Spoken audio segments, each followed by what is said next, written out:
Hi, and welcome to Matt Holman Talks Mental Health, the podcast where we talk mental health with normal, everyday people that I've come across in my life and my career. Today, I'm really happy to welcome to this conversation Bex Deadman from Blue Cube Travel. I'll do my introduction. So how do I know Bex? How do I see her as a great human being, of course? And then Bex, I'll ask you to introduce yourself as well. So welcome to the podcast. Thanks, Matt. Thank You're you for welcome. having me. Hey, no worries. It's going to be a great conversation. So Bex and I first met working it out around about April or May time, 2019, I guess. Yeah. And I was doing some work with her company. The company she works for is one of my clients, which was fantastic. We had a great experience. No doubt we'll talk about some of that as well, and the work that we did in terms of sort of rolling out mental health awareness and support within the organization, which I'm just so happy we've managed to do. But Bex has just been such a champion, really, when it comes to the conversation of mental health. And yeah, just really made a big impression on me when I first met her. She really sort of stood out in terms of her ability to be very honest and open about mental health. And I think that's something we'll find out in this conversation. I hope we do. And since that point, in sort of April, May of last year, we've stayed in touch, and it's been really nice. And I've been sort of checking in with Bex every now and again, as I do with many people. And she's one of those who, when I launched this podcast, I thought, you know what, I really want to have a chat with Bex. And here we are. So for anybody that's watching this on YouTube, you'll see that Bex has some Christmas lights in the background, which are amazing. For anybody that's listening on the podcast, that means absolutely nothing. Imagine this scene of Bex sat in amongst a winter wonderland with all these lights sort of flashing around her. So that's what's going on. Bex, pleasure to see you. I'm so happy to have you with this podcast. I'm so happy to be introduce doing yourself. this. How are you? I'm doing okay, thank you. I'm really, I love it when I get to do these, so I'm so lucky. How are you, and what have you been doing? So talk to us, tell us about you. Do your introduction for me, please. Okay, thank you. Well, thanks for having me. First of all, I was delighted to do this. In fact, I think I pinged you a message going, I don't suppose you want me, do you? So I'm really, really grateful to be here. So thank you. So my name's Bex Deadman. I am the managing director of Blue Cube Travel. Although when you met me, I was the commercial director of Blue Cube Travel. So I took the role in December of last year. With wonderful expectations of all the good things that were going to happen, and we won an award at the beginning of this year, and everything was looking wonderful. And then this all happened, didn't it? Yep. And if ever I need to be taught to just not count your chickens, this was definitely the biggest lesson I've ever learned. I think there was a moment, and I've never really been like this. I didn't go out to get this role. That wasn't what I did. I love Blue Cube, and it's just I've been very lucky to find a place that I love to work, and it's brought out the best in me. But once I had it, I was just like, okay, we can do this. This is incredible. And I allowed myself something that I've never ever done, and I allowed myself to go, because I got engaged as well. So like everything was going brilliantly. I was like, oh, yeah. Hello, miss. Look at this. This is all coming. And I said the words, this is all coming together. And honestly, this year's been the most horrific year I've ever known in my life. Yeah. So I'm okay now. I'd love to have an honest conversation with you about how it's been, because I think we should all be doing this. It's been awful. It's been a baptism of fire. I'm just grateful that it was within a company that I already knew. Yeah. Although that obviously has made a lot of stuff a lot harder as well. And I'm glad that we're where we are now. Mm-hmm. But it's been a really tough year, and I've been as open as I can be about it. But and thank you for saying such nice things about me and saying how open and things I am, and I can tell you a lot of reasons why and the history behind it all and why I'm open about this. But I learned some stuff about myself this year, Matt. Okay. Yeah. Some stuff that I thought I had already sorted out and really knew what being under stress is like this year. I thought I knew what stress was, but no, I know now, I think. And it's been hard. It's been really hard. Yeah. Well, thank you for being. I promise I'm okay now. I think. I don't even know, actually. I'm not going to say that. I don't think I am at all. We'll see how we go. Yeah, definitely. And you know what? Always remember, we don't have to fix it today. It's just every day's work in progress, isn't it? It's that today I'm doing well. Tomorrow's going to be another chance to do well, and let's just keep hoping that that's the case, right? And who knows where we are heading. We're hoping that it's in a positive position or positive. Yeah. So thank you so much for that in terms of your honesty, and you've already opened up wonderfully around sort of your feelings for the last year in particular. take me back. So let's talk about your experience of your life a little bit, and some of the things, the highs and the lows, if you're willing to talk about them. You know, one thing I found just fascinating and amazing, and the feedback we've had in the previous podcast, of course, is just people's stories. You know, tell us a bit of your story, Bex, your world, your life, and what motivates you. Sure, of course. I've been thinking about this all week since we've been chatting about it, and I just want to be honest, and I didn't know which way this was gonna where this was gonna go, this conversation today. So I think I want to start with the comment that I've learned a lot about myself this year, because I'm 42. I live with my fiance Matt. Not this Matt, a different Matt, just for the record. Yeah, thank you. Thanks for confirming weird. And our dog Iva, that we got at the beginning of lockdown, also very challenging. To throw that into the mix. And our 2 cats. I am a champion of mental health for lots of reasons. Throughout my life, I've been surrounded. That sounds terrible.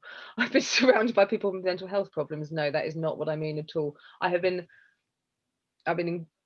enriched by people who have had different experiences in their lives, from my parents to my siblings and to myself. If I really, and this is what I meant earlier, that I've really learned some lessons this year.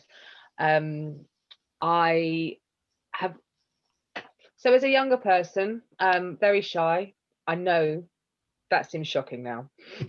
I know. So shy, could barely get words out, could barely I certainly thought of doing something like this was just absolutely terrifying. Didn't really felt like I ever fitted in. Had real problems at school, was bullied a bit. Quite creative, used to just go off in my own little worlds quite a lot, quite dreamy. Never really, when I applied myself, could probably do stuff, but never really applied myself at school, because there was all this other stuff going on, and I just felt school wasn't going to get the best out of me. Somehow I got through and I did all right in my GCSEs. A levels, terrible. And then got into the travel industry through adventure travel, actually, to begin with, which is the leisure side of things. And that was born of a want to actually go traveling and actually go and explore. And the reason for that is that is the only time in my time growing up that I felt really calm and myself, when we went away. So I was quite lucky. My mum had a good job. She was worked for the NHS. She was a midwife, and she saved up money to make sure that me and my sister had holidays with her. My dad wasn't really very interested in going on holiday at all. So there was that sort of divide, but she was like, I want you to have these experiences. So we were so lucky, and from such a young age, I just remember, so ridiculous, but getting onto a plane and off a plane, it was like I could be a different person.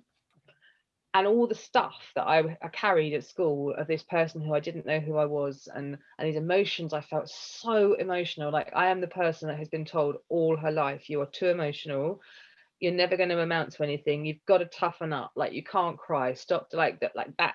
And I'm just a bundle of emotion. Like, you can hear it when you're talking to me, but now I know that that's what drives me, and that's what my passion is, and it's a really good thing. But I didn't know this back then, and it was a really difficult thing to kind of come to terms with. So but when I was away and I was abroad, that was something different, and I just felt free.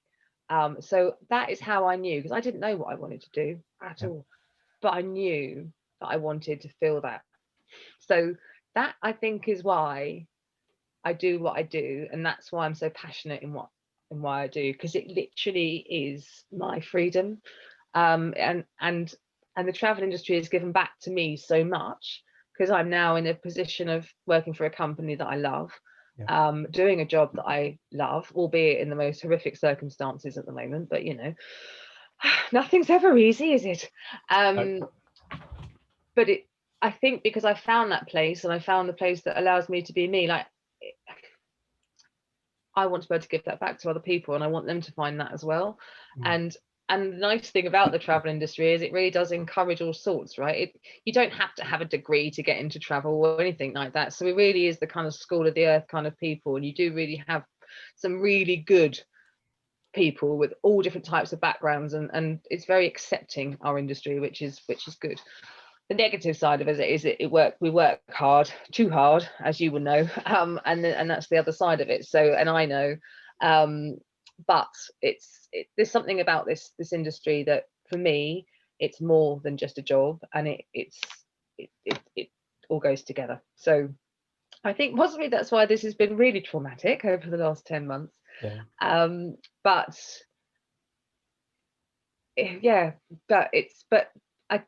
hope springs eternal in me. This is the other thing. So however dire I may feel on one side of it, I've got this hope and this desire that we will, as a travel industry, be great coming out on the other side of it. But actually, this is much bigger than this. And my sort of depression going into the pandemic, but how I feel now coming out of it, is that I believe that we're basically having the biggest reset we've ever had, and we need to have it desperately. And actually, I know from perspective of people losing their jobs and their lives being turned around, this has been absolutely awful.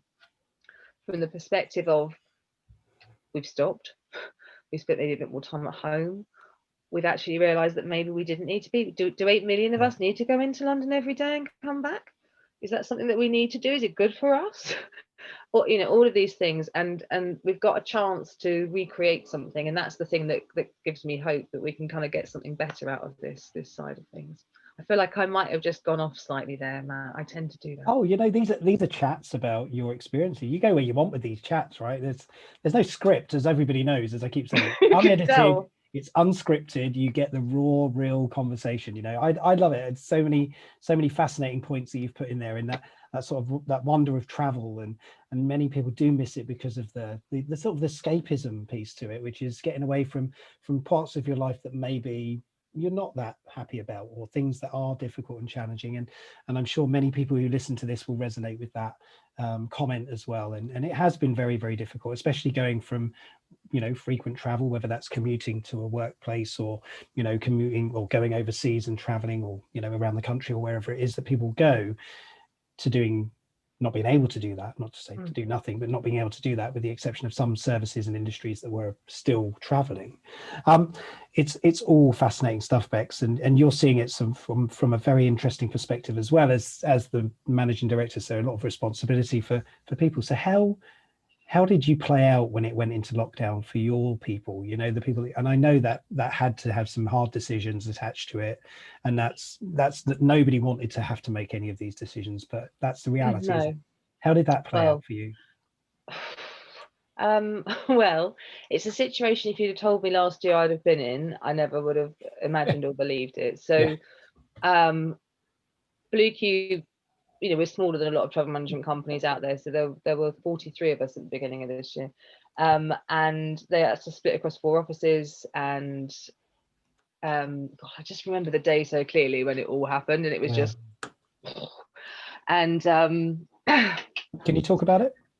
Yeah, no, I talked about it with someone. I talked about it with with Advantage, but in a sort of one-to-one that I did with them. So it wasn't kind of going anywhere. And I'm very happy to say it again. So in February we give out our bonuses and our pay rises and things like that. So we've been going through all of that. We were just literally the last day. Tracy, who you know and love, was in the meeting room with her ops team, and literally just talking to someone, going, so this is what you're going to get.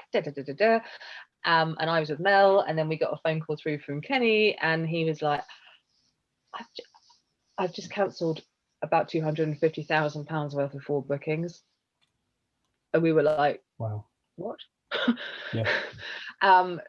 So we just had to stop everything, like in that second, because we were like, if that's happened in the last hour or 2 hours, we need to stop everything now. So we just literally had to go from being, hey, great year, to actually we're going to do an immediate pay freeze. I'm really sorry, I'm going to have to take you out of that situation, which is awful. I know you've been working brilliantly with us for the last year, but we have got to just do whatever we've got to do and batten the hatches down. So that was really challenging. It was really challenging. It was challenging for Mel and Kenny because it's their company, it's their livelihood. It was really challenging for me because I was kind of new into the role and was really kind of about to take us this way, and I was just like, whoa, it literally felt like everything had just been pulled from underneath us. And then within a space of 4 weeks we were kind of furloughing our entire team, so we've gone from 43 to 6. And that's senior management, so me and 3 others, and Kenny and Mel. And sorry, and my lovely Jane. I can include her in senior management, so 7 of us. And I've just never been so tired. Because it didn't stop. Like, our clients were still asking us questions, there was still stuff coming in. We were also questioning, going, what are we going to do? You know, is this just going to last a month? Is this going to last 2 months? We're really trying to work it out, predicting ahead, trying to work out, is this going to be when furlough ends, what does this mean? What is furlough? I mean, for God's sake, we've all learned all this stuff this year, right? And stuff that you just, and then take into consideration what you've then got to do with your staff. So what we tried to do, and I've been really open about this, and I don't know if we did it well. I think it's such a personal thing. I don't think you can do it right for everybody, and it's one of the hardest things I've ever done in my life. But we made a decision. Well, first of all, we were hoping we would not have to make anybody redundant. That was our initial plans. We furloughed everybody. Wanted to top up but didn't. We didn't think that was the most practical way of doing it, and then kind of followed the kind of government legislation all the way through. And then as obviously time's gone on and we realized it's just not coming back, and we thought we'd get September, and then, you know, still in December. We had one client that was traveling, bless them, but not much, because they couldn't really. They could do a bit of domestic travel, and that was it, pretty much no other income at all. So we had to take our costings down, obviously, immediately, so we could get a much lower run rate. But again, I'm a smaller company, so compared to an Amex, my problems are small, but they're still people and human beings with families I'm dealing with. And I think the toughest thing for us is that, as you know, Blue Cube has got people in it who have worked there since the beginning, like 16, 17, 18 years, and they don't want to go. But we were basically faced with a situation where we sort of said, well, after furlough ends in October, and you've got to give people warning, right? You can't be just doing this at the end of the month. So kind of you're thinking about this sort of August, September, when it ends. So what are we going to do with, what can we do? Well, when there's a few hours that we've got, because obviously IT services, data security, a bit of account management because clients are asking stuff, a little bit of ops, but nothing, and hardly any ops, hardly any finance. And that's pretty much all we were kind of running on. So I could bring a few people back with hours of flexi furlough just to take the burden off of the 6 of us, but I didn't do this till July. So we worked just the 6 of us from March, pretty much. And then started bringing people back, and then we said, look, we're just going to have to. So every month we would have a call with the entire team, and I'm very happy that we did this. I have heard stories from people who were told they went on furlough and they didn't hear from their employees at all. And I'm, it was easier for us to do it. We had a WhatsApp group for people, so we still got it now, so that it's not work, but we're all here, so that we can still contact people. That looking out for our staff has always been really, really important to us. But our plan was that we would just then say, look, we're just going to put you on unpaid leave from October, from the 1st of November, because that's all we can do. And then we talked about that, and we were like, that's not fair. We can't do that. So we took a very frightening step, and we decided to offer redundancy to everybody in the entire company, with the exception of the people that the 6 of us still. Okay, so even those people that we brought back, because we just felt that they had worked for us, this wasn't their fault, and they should make a decision based on what their needs were, not what our needs were. Of course. And of course that's the legal thing to do and everything else, I'm not saying that, but in those moments you're like, oh, and everyone's going, don't worry, I just want to stay, I'll just work for free, and you're like, can't really do that, though it's lovely, but you really morally I can't, and legally I really can't do that. So that's what we did, and that Mel and I went through every single interview personally. And we had the manager come in as well, and I reckon that was the hardest 3 weeks of my life. In fact, it makes me well up just talking about it. And then we just accepted the decisions that people made. Yeah. And we were lucky that we have a core team of people that had different circumstances and they were able to stay. And as and when things build up, hopefully we can, we said they would be our first people to bring back, because that's what they've done. But our plan is that, eventually we want everybody back, whether they took redundancy or not, because they had no choice. This is an absolutely horrific situation. The likelihood of us employing anyone from the 6 months to a year, so it'll all be done, and hopefully I can get my family back one day. But yeah, tough one. It's been awful. Yeah, it was really, really hard, and yeah, I don't know. We did the best we could, and it was very difficult dealing with obviously people's reactions, and what's made it even harder. You know what huggers we are. I literally had to stand there like Travel this, is an industry of huggers, and not touch them. Just be like, I know you've worked here for all these years, and this is your package, and I can't even hug you. It was so cold, brutal, and not like us. It was brutal, but it wasn't as brutal as getting a letter in the post. So we tried to do something better than that. And well done for the way that you approach that. I think it's such an important thing to recognize. Communicating clearly is so critical, especially when things are so uncertain, with so many things going on around us, where we're hopeful that the vaccine's going to work, we're hopeful that these travel corridors are going to be opened, we're hopeful that we've got all this hope and expectation. We still don't know if it's going to work. We still, there's still an element of that which says, we got to wait and make sure it doesn't fail. If it fails, then it could be quite difficult again. And with this whole process that many have been through with furlough, redundancy, I think the best examples are the ones where people have just been honest and talked, and kept that channel open. And I've heard, what you've said about companies just letting people out and then not keeping in touch. Well, you're not supposed to be working, so wrong. It's the wrong thing to do. I know, because we're humans. We need connection. We need to feel like, even if we don't have a job at the end of it, we need to feel like the company we work for cares. And and like you said, more so, even if I don't have a job at the end of it, too distant future, you hope all those people will come back, and that's it. You want, nobody, this is the stark reality, isn't it? It's nobody chose this year to have these things happen. Nobody made a mistake, nobody made an error, nobody was to blame. Obviously we know there's some people to blame, but they're not the people that work for us. Quite. There's other people that are more to blame than our employees. And you know what, Bex, I just send my heart to all of your colleagues that you've been through that process with, and for Mel and Kenny and the rest of the team. It's not easy, because hard decisions have to be made, and this year has just created this sort of chaos for a lot.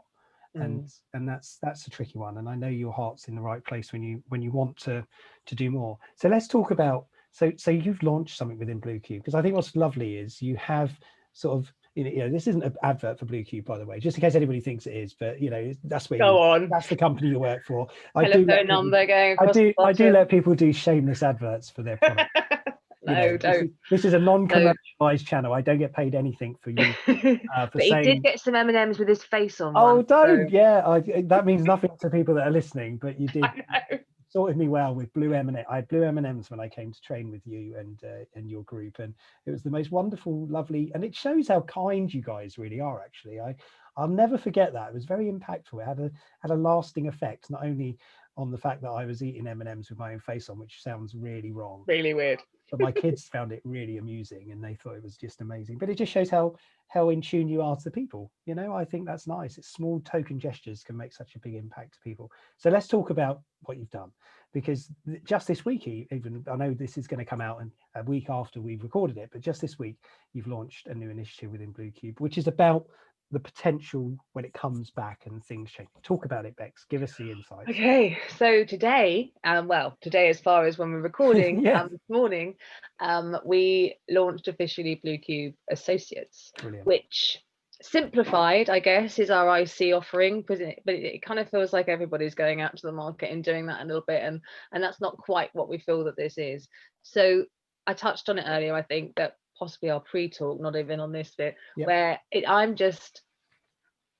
love this industry. In case you didn't get that earlier, it's in my blood, right? I feel it. I feel this industry. And I have got such wonderful colleagues, so many people I've met across we get to do great things in this industry. We get to see great people and do wonderful things. And I've just seen this industry stripped from its heart. And like you said, for nobody's fault, like nobody's done this intentionally. The big companies and the way they've handled it, they've done it to the best of their ability within what they can do within their remit, I'm sure. Yep. And what's killed us is this knowledge of sort of 30 years plus, sometimes 20 years, that actually is really, really needed. It's always been needed. And some clients realize this and some clients don't, and some clients are much more technology driven, which is fine. I don't think there's any debate that it should be good technology, incidentally, like that's just a given. But you cannot take away from the people element of travel, and people trust people. And the one thing that this industry is absolutely just got nothing left of right now is trust. Across a lot of levels, and I'm not going to go too deep onto that for you now. No. But we feel that if we that you know, some of these consultants, some of these account managers, they've been building relationships with people for a really long time, and that company is going to need that again, because that's what they were there with, not necessarily the fact that they were working for whoever they were working for. So this isn't a I've seen some IC advertising and it's like, you've got to come over and you've got to bring a client with you and all that. This is not that. This is, you know what? Do you know how Blue Cube started? Blue Cube started with an account manager and 2 professional travel bookers. And that's who we were. And that's how we've grown. And pretty much, even the senior management team has actually been a travel consultant at some time. So, and we've got a really, really successful business based on customer service. Literally, that's it. The client comes first. Everything else works out around it, but that's what happens. And we've now built this company around us. We've got the tools. Why can't we offer that to someone else who spent 30 years or 20 years or 10 years or 5 years or whatever, building up those relationships, building up that trust, but they can't now set up on their own because it's, you just can't, you can't get your licenses and things like that. But not just to come and bring a client, to say, what do you think you've got? Do you want us to help you nurture that? Do you want some help with the sales pitching? Because you might be a great travel consultant, but you're never going to do a sales pitch. So it's really kind of trying to bring something. It's all our love, basically, isn't it? It's all our love coming into Blue Cube Associates to nurture and hopefully give people an opportunity to, if they've got that spark. It's hard work, and we're not suggesting that, you know, we're not, you know, some of the questions that have come up, you know, you're going to give us client lists, are you going to do this? And we're like, no, this is about you setting up your own business, but with business mentors above you to be able to help and lean on, and we're being dynamic in the way that we do things, so hopefully the way we works for you, but to also create you a family. Like, there is a travel family, you know about it, I know about it, and there's so many people that are leaving it, man. It's so awful, and I want them back. And, you know, if we keep our hope open and you know, things go well, then we will get them back, right? And I think that's the key to it. But you know, always being mindful that if there's no jobs there for people at the moment, or if there isn't the demand for the services, and you know, that's going to always be a driver, isn't it, for where people end up next. And we know there's a lot of people who are walking out of the industry, or you know, having to leave the industry to source alternative sources, you know, to get other alternative employment. So, you know, maybe that's a good thing for some people as well, you know. Of course, and I think it's wherever you are, isn't it? But we just wanted to put a different opportunity out there than we think that is out there at the moment, and just see what we can do. And we're not trying to take over the world, you know that. So, you know, even if I change the lives of 5 people, well, that'd be amazing. One person, quite frankly, I'd take. That'd be amazing. Yeah, you know, we can all do that. You know, if we all took that as a target for our lives, is to change the lives of one other person, then actually we'd all be in a good place, wouldn't we? We'll all be in a better place. And I love talking to you. Oh, you're welcome. One of my besties. Just lovely. You're welcome. You're welcome. It's lovely talking to you as well. You're so passionate about this. And you know what? This sounds really wrong, what I'm going to say, but we're going to have to wrap this up in a minute, because we've always been 30 minutes. And I feel like you said that on purpose, didn't you? I love talking to you because then we carry on. You know what? This is just the start of conversations. I genuinely hope people here, you know, I see you on the screen. We had a pre-talk, and you're so passionate about people and supporting people who, right now we need more support than we ever realized. Most of us don't, reach out. Most of us won't say, I'm struggling. I love it because you wear your heart really, out there. It's on your sleeve. It's really sort of showing through, and with your Christmas sparkly lights behind you, it's lighting up your halo a little bit there, Bex. Love it. I'll go and sit on my tree in a minute. Yeah, there you go. The angel. I'm going to say something really rude then and just ruin all of that. So no, don't. Yeah, this is unedited. Remember, this is unedited. Thankfully, it's not for children, but we haven't sworn, so that's the most important thing. But in my wrap up, I just say thank you, and then I'll ask you just to say a couple of words, Bex, because I know I'm sure you can impart some wisdom to everybody. But just from my perspective, thank you so much for participating, for reaching out and asking, can we talk? And I'm like, yeah, of course, I'd love to. You're one of my favorite humans as well. I've got lots of favorite humans, but that's so bye, but nice thing, that's okay. That's also a good thing. It's like saying I've got 300 best mates, but you know what, if I've got 300 best mates, that means others are in the line to join, aren't they? So so it is amazing to talk to you. I really appreciate all the work that you're doing, that the team within Blue Cube are doing, and just keep going, keep on hoping that things will get better. They will. It's inevitable, it's undoubtable, but time will get us there, and just keep being a great human, and please don't go changing, don't change. Oh, should we sing? No. Yeah, I feel like there's a Kylie and Jason song in there somewhere, isn't there? There's definitely something. Yeah, over to you. Any final words from you, Bex? Thank you for allowing this time with you, and I feel like it was a little bit of a therapy session, actually. 100%. I don't know if I felt like that for you, but in a really lovely way.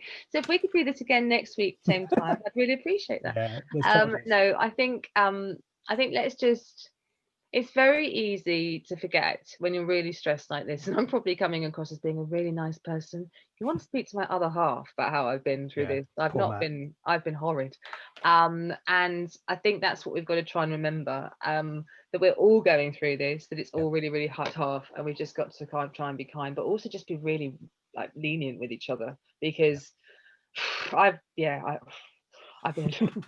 let's not go there. Poor other half, but I'm still engaged, so we're okay. He's not moved out. But look, love to everybody. Thank you for letting me do this. If there's ever a chance to do anything again and we can spread the word, I took a vow. This is my last bit, and then you can shut me off. I took a vow when I became a trustee for a mental health charity, which was quite a few years ago. And I'm not a trustee of that mental health charity anymore, just simply because I don't have the time, unfortunately. But I did it for 4.5 years, and it was a division of Mind. It was Hammersmith and Fulham, little plug. But I vowed that I would do everything I can to reduce the stigma around mental health, and I took that vow 5.5 years ago, and I stand by it, and I'll do everything I can, because it is us. It's us, and we have to talk about it. Yeah, absolutely. Oh, Bex, lots of love to you all. Thank you so much for that. As I always do at the end of these sessions, just to say, if anybody listening to this feels alone, isolated, needs to talk to somebody, know there are always people out there that you can talk to. Samaritans exist for exactly that reason. I'm very proud to be a Samaritan, and I've been a Samaritan now for 5.5 years, as many people know. And if you need help, reach out to Samaritans. It's free to call on 116 123. You can call any time of day, 24/7, and always know there is somebody there. And if you want to talk to me, feel free, get in touch, please do. But Bex, again, thank you. I'm going to say goodbye, and I'll speak to you very, very soon. Looking forward to catching up after Christmas. Yeah, you too. Take care. Have a good Christmas, darling.